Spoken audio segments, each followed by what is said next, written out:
Untuk satu orang anak kandang itu wajarnya menghandle berapa sapi, Pak?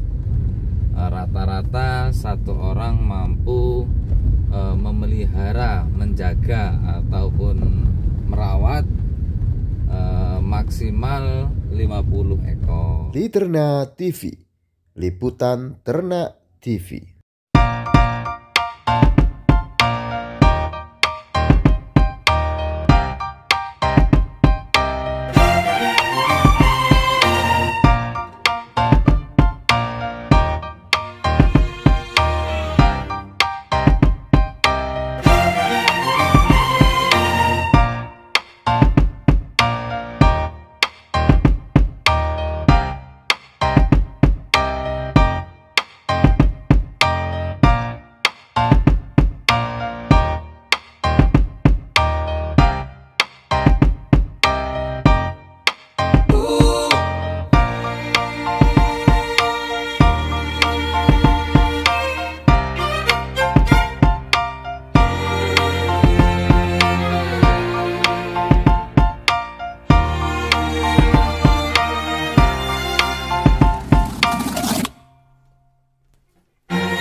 Adalah kandang yang kedua. Ini pakannya tadi Pak Iwan ya.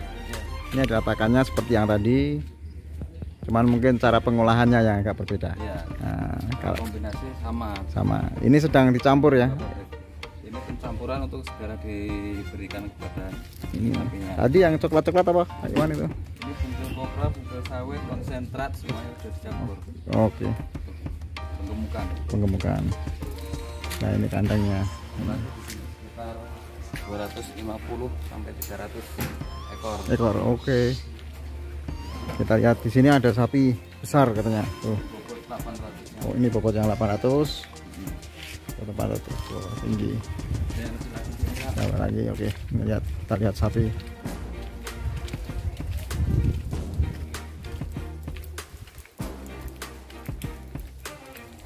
Wah ini sapi super Marlboro. Wah, bobot 1 ton. Tinggi kurang lebih 170 170. 10 cm. Ya. Bobot kurang lebih 1 ton. 1 ton ya. Wah, kalau siap ditimbang. Ini ya minimal pejabat-pejabat negara nih yang mencari nih. Bupati. Bisa jadi Pak Wakil Presiden, Pak Kiai Haji Ma'ruf Amin. Oh gitu, minta juga ya? Iya. Oke. Nah ini kandangnya bagus ini, nih bagus. Kokoh. Kiri kanannya juga cukup lebar. 70 meter panjang kandang. Oke. Ini kalau misalnya memberikan makan pakai mobil losbak bisa masuk nih ya? Bisa Pak. Oh, ini efektif, efisien. Coba kita lihat kanan kiri kandangnya. Oh ini masih bakalan ya? Masih bakalan penggemukan Pak. Yang sana yang gede-gede, yang gemuk-gemuk yang sebelah sana.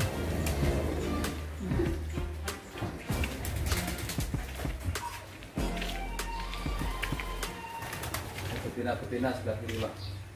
Ini, oh, oke. Khusus betina indukan. Nah, kalau betina tujuannya buat apa ini? Buat Breeding. Breeding. Oh, di sini ada breeding juga nih. Peranakan. Jadi peranakan sendiri, pelihara, nanti setelah besar digemukan.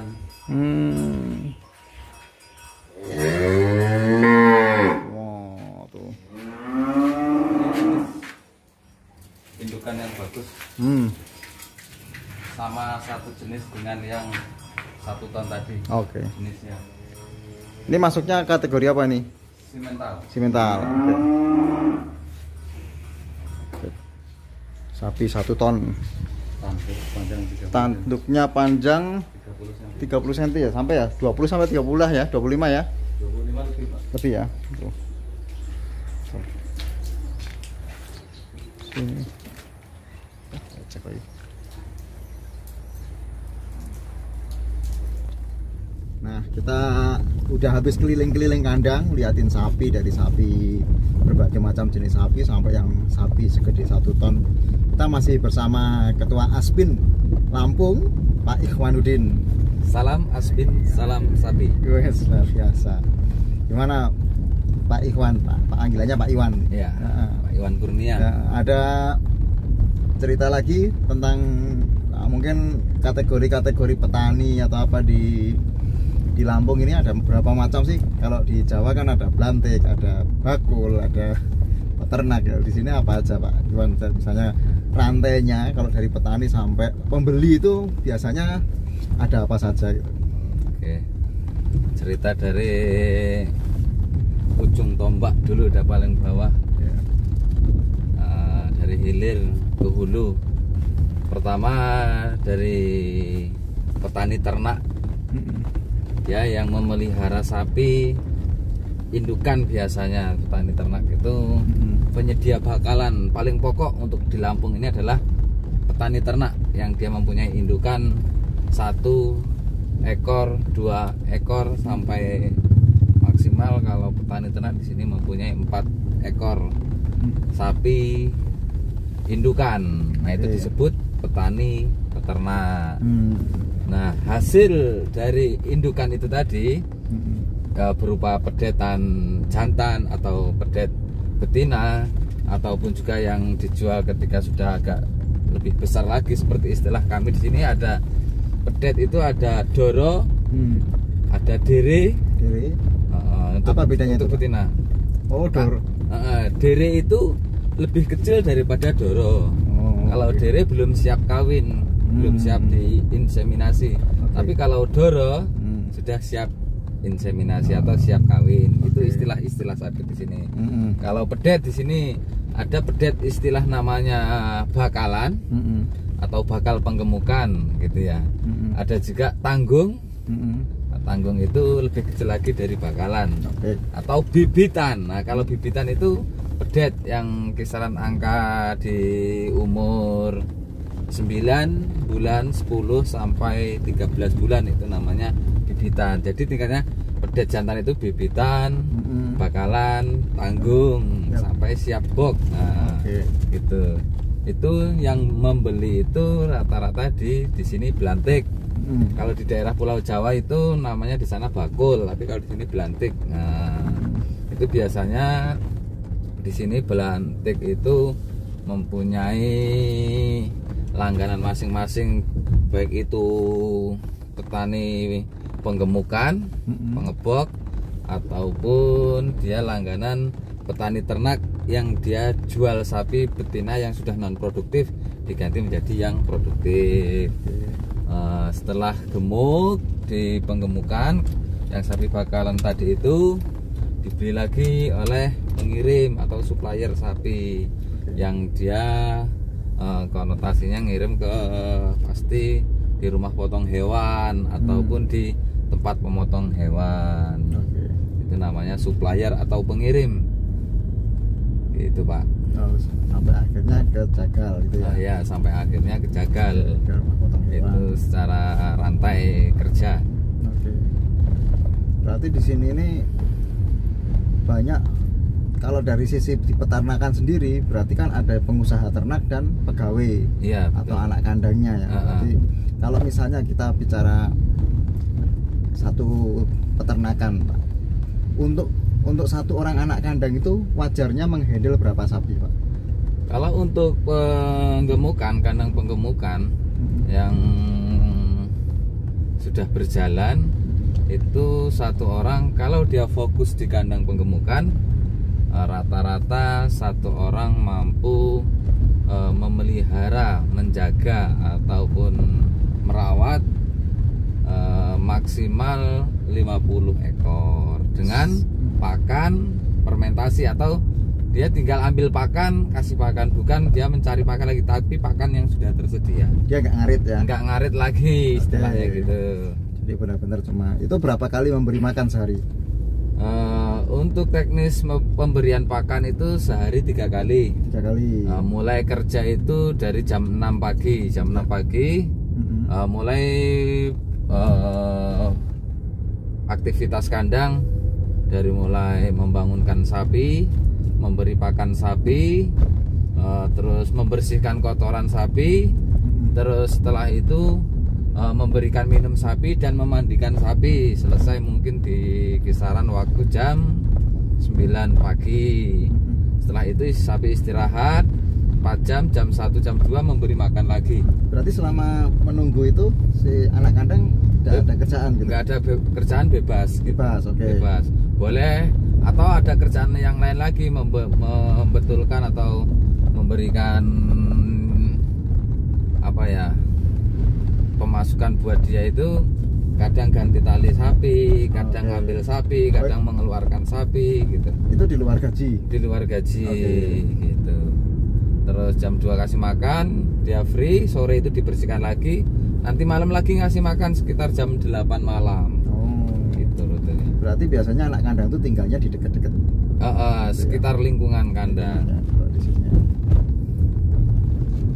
Berarti idealnya memang memberi makan sapi itu untuk penggemukan itu jam-jamnya sudah ditentukan ya? Sudah ditentukan.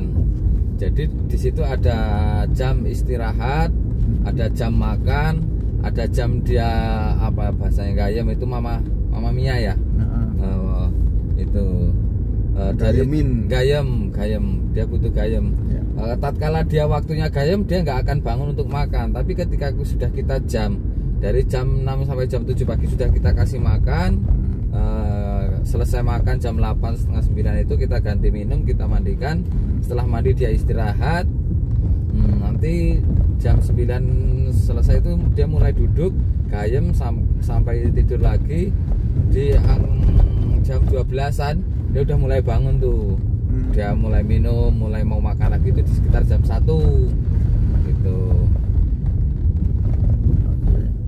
Nah, ini kok satu orang bisa menghandle sampai 50 sapi itu apa memang sudah ukurannya seperti itu? Karena di beberapa ya termasuk di kandang saya itu satu orang handle nggak sampai 20 aja udah kecapean. Itu ada kesalahan di mana tuh Pak Iwan?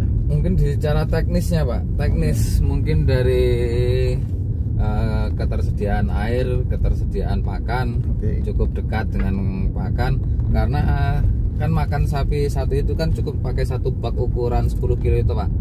Satu sapi kita pakai satu bak sekali makan. Sekali bawa angkong itu Pak, itu bisa bawa 8 atau 9 bak. Kita ngambil dari gudang pakan atau silase pakan, dibawa dengan angkong itu sekali bawa 10 sapi, bluk. Berarti dalam 50 ekor itu kan cuma 5 kali balik dari kandang ke gudang pakan kan 5 kali balik. Nah itu nggak memakan waktu cukup lama, kisaran 1 jam sudah beres itu, plus bersihkan kotorannya. Gitu. Berarti terkait cara masih makan, kalau di tempat saya itu kebanyakan kan pakannya pakan kompor basah gitu. Iya, betul.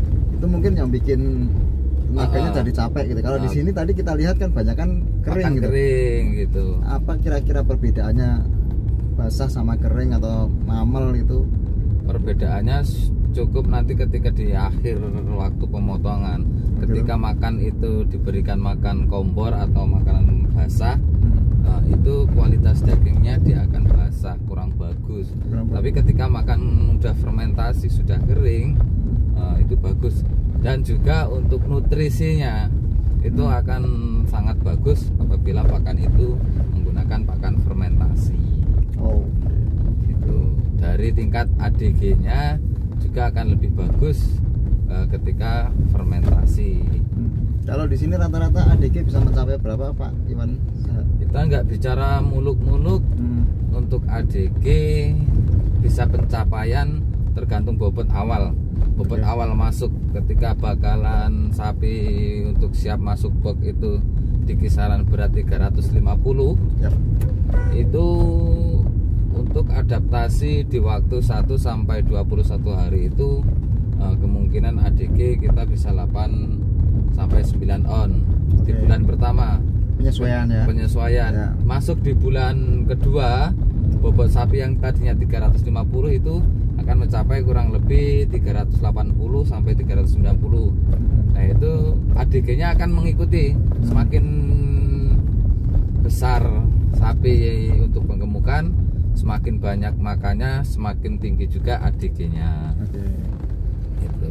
Tapi untuk average-nya selama penggemukan 4 sampai 5 bulan itu bisa dikatakan 9 on sampai 1,5 kg per hari. Untuk nilai rata-rata ADG per hari. Itu untuk rata-rata pakan berapa kilo kira-kira konsentrat?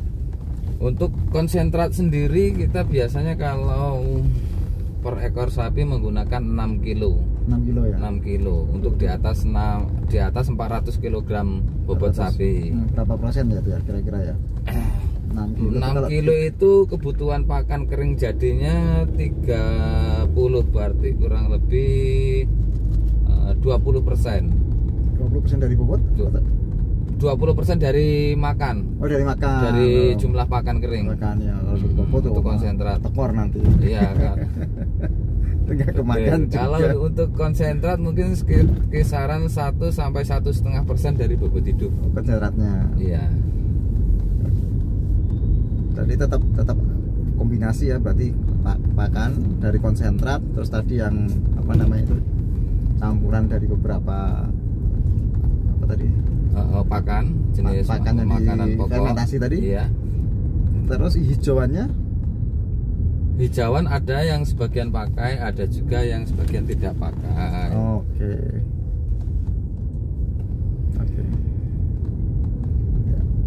Ya udah.